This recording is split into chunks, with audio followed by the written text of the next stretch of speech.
हमारी शैलजा जी आती हैं नालंद के अंदर, एक बड़ी जनसभा करती हैं और वे के एक संदेश दे के चली जाती है कि जो दिग्गज नेता है डॉक्टर अजय सिंह चौधरी, इसको यहाँ से जितवा के चंडीगढ़ भेजने का काम करेंगे। वो आशीर्वाद दे के चली जाती है। वो आशीर्वाद नहीं। नमस्कार, भारतीय न्यूज हरियाणा देखने वाले सारे दर्शकों ने विनोद गुराना की राम राम। इस वक्त की अगर बात करा तो गांव गुराना में मौजूद हूं और कांग्रेस पार्टी के नेता रणदीप लोहान जी इस समय हमारे साथ मौजूद है। लगातार की अगर बात करा तो लगातार इनके दौरे है, जो चाय पानी के जो प्रोग्राम है वो लगातार चले हुए, सारी की सारी बातचीत करेंगे। लोहान साहब नमस्कार, राम राम। नमस्कार जी, आपको और आपके श्रोताओं को मेरे रणदीप लोहान की तरफ से सबको राम राम जी।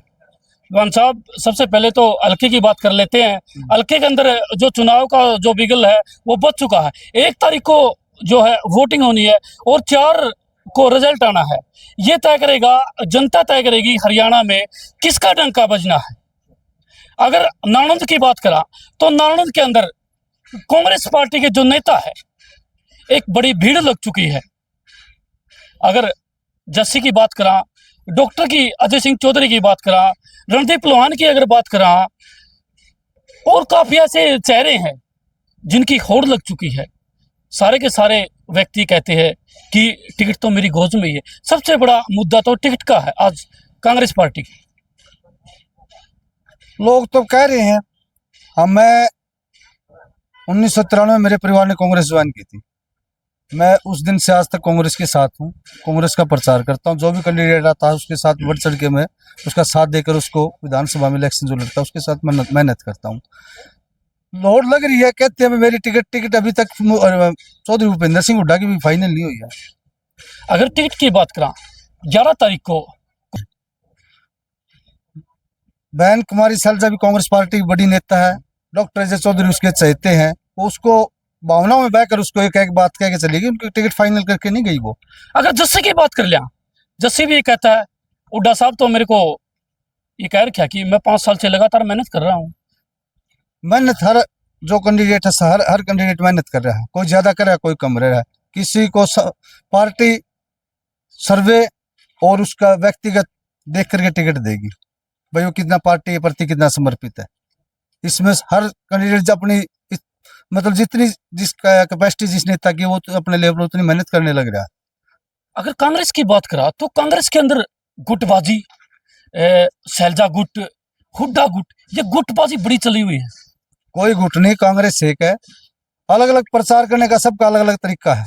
कोई जो हुड्डा साहब के साथ लग के प्रचार कर रहा है, कोई शैलजा के साथ लग के, कोई रणदीप के साथ लग रहा है। वो अलग अलग कर तो पार्टियां प्रचार रही है ना, पार्टी के खिलाफ तो नहीं प्रचार। जस्सी के जो समर्थक है वो ये कहते हैं कि टिकट तो हमारी जस्सी साहब की है। अगर हाईकमान उनको टिकट नहीं देता वो निर्दलीय चुनाव भी लड़ सकते हैं। वो उनका निजी मामला, हम उसके बारे में कुछ नहीं कह सकते। हम तो पार्टी की जो टिकट लेके आएगा, मैं खुद पार्टी का उम्मीदवार बन के अगर आता हूँ तो मैं अपने लिए वोट मांगूंगा। कांग्रेस की मारामारी में क्या बीजेपी के कैंडिडेट को टक्कर दे पाएंगे? बिल्कुल। हरियाणा की जनता और नानू दल के खास तौर पर जनता में गांव गांव कम से कम मैंने 35-40 गांव तो अभी मैं लगातार कवर कर लिए। उन्होंने सिर्फ ये कह रखा है कांग्रेस पार्टी का जो भी नुमाइंदा टिकट लेके आया उसको टकाटक वोटों से ढोल भरकर, वो 46,000 से जेपी जीता था ना, कम से बड़े लोकसभा की बात कर ला, लोकसभा में एक नानंद ने एक बड़े किसान बीजेपी के जो तंग आकर के कांग्रेस पार्टी को एक सोचा है कि अब की बार अगर का बचा सकता है तो कांग्रेस पार्टी बचा सकती है। रणदीप सिंह का क्या किस पर्पज में लेकर इस चुनाव मैदान में आए? मैं अपने आप को पार्टी में सबसे सीनियर और सबसे पुराना मानता हूं और मेरा सबसे ज्यादा हक बनता है। मैंने आज तक कभी पार्टी के खिलाफ जाकर किसी के लिए प्रचार नहीं किया। पार्टी का जो भी कैंडिडेट आया मैंने उसके लिए प्रचार किया और उसके साथ कंधे से कंधे मिला के चला। सबसे पहले तो मेरा इसीलिए हक बनता है। दूसरी बात, सरकार के टाइम भी लोगों के बीच रहा हूँ। जितने लोग मेरे पास सरकार के टाइम काम के लिए आए, मैं उनको दिन में आए तो दिन में, रात को आए तो रात में, उठ के उनके एक बुलावे पे उनके साथ दिल्ली और चंडीगढ़ जाकर के उनका काम सोल्व कराने की मैंने कोशिश की है। इसी बात को लेकर मैं जनता के बीच में आया हूँ कि भविष्य में अगर फिर भी अगर मेरे को पार्टी मौका देती है तो लोगों के बीच में रह करके, यही नानूद रह करके ये जब जनता की सेवा करूंगा और हल्के विकास कराऊंगा। अगर इस की बात कर ला, नानंद की बात कर ला, विकासा की अगर बात करा, राम कुमार गौतम विधायक रहे हैं, क्या कुछ जो कमियां रही हैं, क्या कुछ जनता के जो मुद्दे थे वो ठीक से नहीं उठा पाए? रामकर गौतम ने तो अपने आप को सरकार बनते ही अलग बना लिया था। पर्सनल पर काम उसके रुके नहीं। जनता में कि आप जैसे लोग कोई जाते हैं काम लेके तो मेरी तो चलती नहीं, मेरी खट्टर नहीं मानता, दुष्यंत के साथ मेरी बनती नहीं। लोगों को बरगलाना काम किया, उसके पर्सनल काम तो बहुत बड़े हैं, कहाँ नहीं बने। लेकिन वह फिर कह रहा है मैं मजबूती से लड़ूंगा। अरे खाकर 2 बार बना लिया, अगर तेरी चल नहीं रही तो इस्तीफा दे के बाहर निकल को और मजबूती वाला आ जाएगा। पद भी नहीं छोड़ रहा, अब तक इस्तीफा नहीं दिया उसने। और जेजेपी से कब का खिलाफ चल रहा है वो।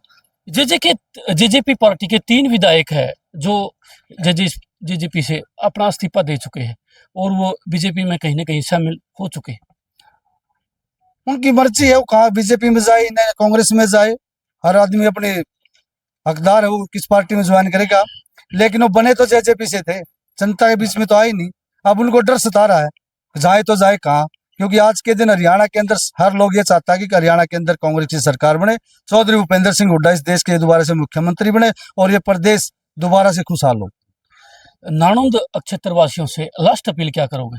मैं तो यही कहना चाहूंगा, आने वाली 1 अक्टूबर को विधानसभा चुनाव में कांग्रेस पार्टी के उम्मीदवार जो भी भाई की टिकट लेके आए उसको वोट देकर भारी मतों से विजय बनाए और हरियाणा के मुख्यमंत्री दोबारा से चौधरी भूपेंद्र सिंह हुड्डा बनाए और इस प्रदेश की खुशहाली में अपना हिस्सा योगदान दे और यहाँ से विधायक बना करके भेजे। जी धन्यवाद। ये थे रणदीप लोहान जी।